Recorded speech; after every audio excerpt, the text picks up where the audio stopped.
ভাই আমার তো ঘুম হয় না। ঘুমের জন্য কি করা যায়? অনেকে আবার ঘুমের ওষুধ খেতে খেতে শেষ, তারপরও তো ঘুম আসে না। ভাই কি করা যায়? সহজ দুইটা টিপস, দুইটা কাজ, দুইটা কথা মেনে নিলেই, প্রয়োগ করলেই ঘুমের অভাব হবে না। আমি উদাহরণ দিতে চাই।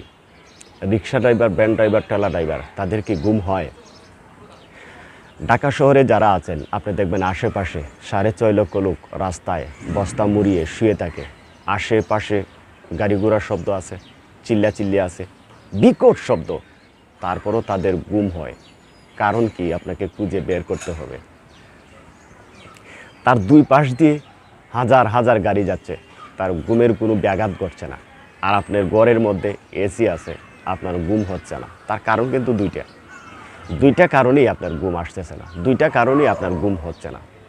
খেটে খাওয়া মানুষ যারা আছে, যারা দিন আনে দিন খায়, তাদের কি ঘুম হয়?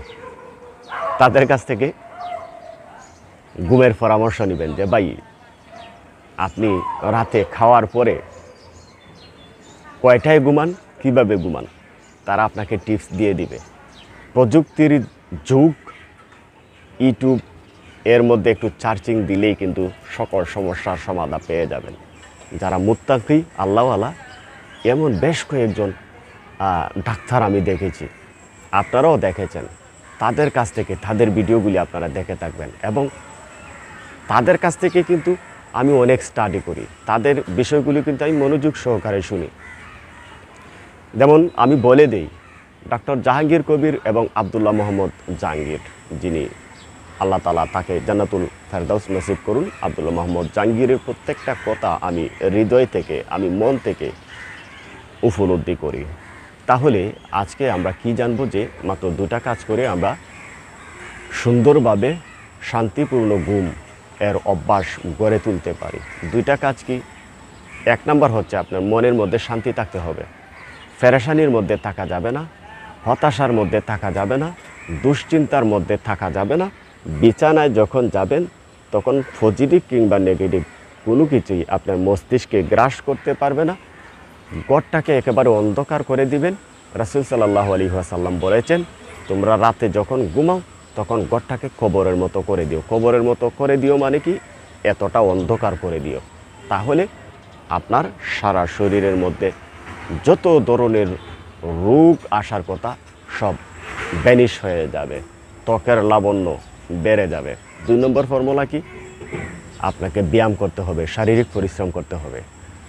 এই দুইটা কাজ যদি আমরা সঠিকভাবে মেনটেন করতে পারি, যদি আমাদের মস্তিষ্ক থেকে, আমাদের ব্রেন থেকে, আমাদের মন থেকে, আমাদের স্মৃতি থেকে যদি আমরা দুশ্চিন্তা বা টেনশনটাকে অ্যাভয়েড করে চলতে পারি এবং শারীরিক পরিশ্রম করতে পারি, অর্থাৎ শরীরটাকে ক্লান্ত করে দিতে পারি, যেভাবেই হোক আপনার শরীরটাকে ক্লান্ত করে দিলে, দুর্বল করে দিলে ঘুম না এসে পারে। আর ঘুমাইলেই সারা পৃথিবীতে যতগুলি রোগ এখন পর্যন্ত আমরা দেখে আসছি, সমস্ত রোগ নির্মূল হয় সঠিকভাবে ঘুম হলেই। আপনার ওজন কমবে, আপনার ডায়াবেটিস নিয়ন্ত্রণ হবে, আপনার প্রেশার নিয়ন্ত্রণ হবে, আপনার লিভার স্টমাক ঠিক থাকবে, আপনার কোষ্ঠকাঠিন্য থাকবে না, ইভেন চুলকানিও থাকবে না। ঘুম এমন একটা নিয়ামত, ঘুম কিন্তু মারাত্মক একটা নিয়ামত আল্লাহ তাআলার পক্ষ থেকে। আপনার পা থেকে মাথা পর্যন্ত যত রোগ আছে সব রোগকে পটাশ করে আপনার ঘুম। আর ঘুমানোর জন্যে আজকাল দেখবেন যে একটা টাইম মেনটেন করার দরকার, সেই টাইমটা কিন্তু আমরা অনেকে মেনটেন করি না, অথবা মেনটেন করলেও আমাদের ঘুম আসে না। এই দুইটা কাজ করুন এবং 10টার ভিতরে ঘুমানোর অভ্যাস তৈরি করুন, ইনশাআল্লাহ। জাযাকাল্লাহ খায়ের।